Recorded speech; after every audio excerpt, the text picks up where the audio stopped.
The villagers whispered when they saw Madame Lillian Okoro being carried out of her grand mansion on a stretcher. Once the proudest and cruelest woman in all of Inkiru village, now she lay frail and breathless, her face pale, her voice weak. Her money couldn't save her. Her servants had abandoned her. Her so-called friends stopped visiting.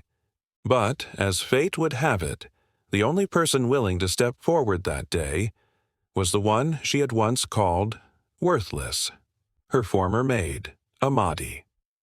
Before I tell you what happened next, tell me in the comments where you're watching from. I love knowing who is listening. Years before that moment, Lillian had ruled her home like a queen. Her voice commanded fear. Her jewelry glittered like arrogance itself.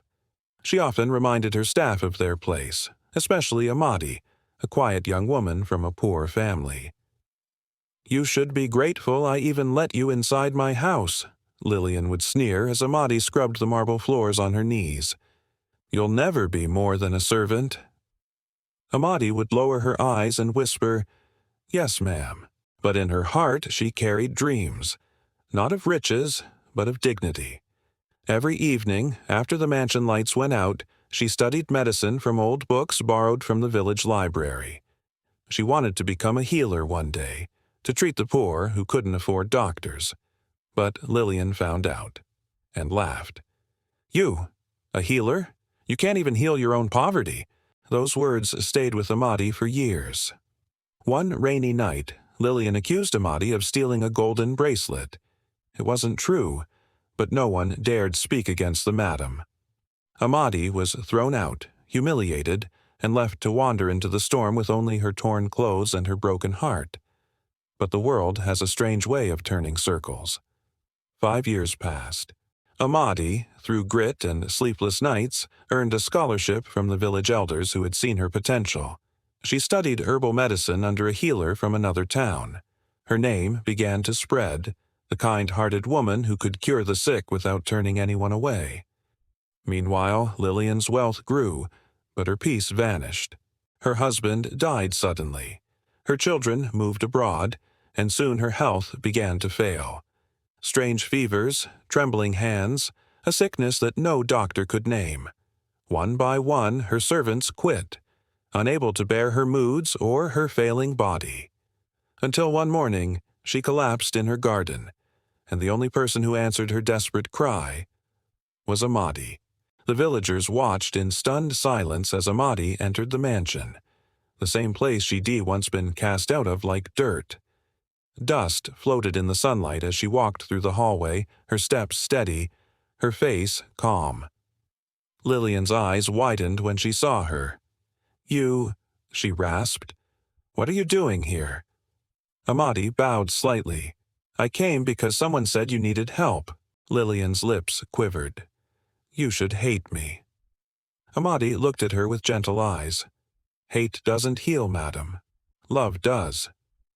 For weeks, Amadi stayed by her bedside, cleaning her wounds, preparing herbal mixtures, feeding her gently like a child. The mansion that had once echoed with Lillian's shouting was now filled with quiet prayers. At first, Lillian resisted the kindness. She would turn away, humiliated by her weakness. But every time she opened her eyes, she saw Amadi still there, patient, forgiving, steadfast. One night, as thunder rolled outside, Lillian whispered, "Why didn't you walk away like the others?" Amadi smiled faintly. "Because I remember what it feels like to be abandoned. And no one deserves that pain, not even the person who caused mine." Lillian wept for the first time in years. Days turned into weeks, and with Amadi's care, Lillian's health slowly returned. The color returned to her cheeks, and her eyes softened with something she hadn't known in decades: humility. When she could finally stand, she asked the villagers to gather in the courtyard. Before them all, she held Amadi's hand and said with trembling sincerity, "This woman I once called worthless is the reason I am alive. I was blind with pride, but she had the heart of a queen." Gasps filled the crowd, and then applause. Lillian knelt before Amadi. the same woman she once forced to kneel before her. "Forgive me," she whispered. Amadi gently lifted her up. "There is nothing to forgive, madam. The sickness you carried was not just of the body. It was of the heart. Now it's gone." In the days that followed, Lillian sold half her wealth and used it to build a small free clinic in the village, one run by Amadi herself. Together they treated the poor, the old, the forgotten.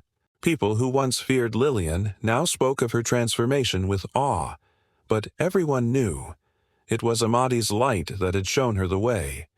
Because kindness doesn't vanish, it waits and it finds its way back.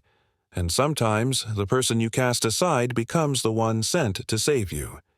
If this story moved you, don't forget to like, share, and subscribe to Whispered Words. Tell us in the comments, do you believe forgiveness can heal the heart? This is Whispered Words, where African folktales come alive with lessons that touch the soul.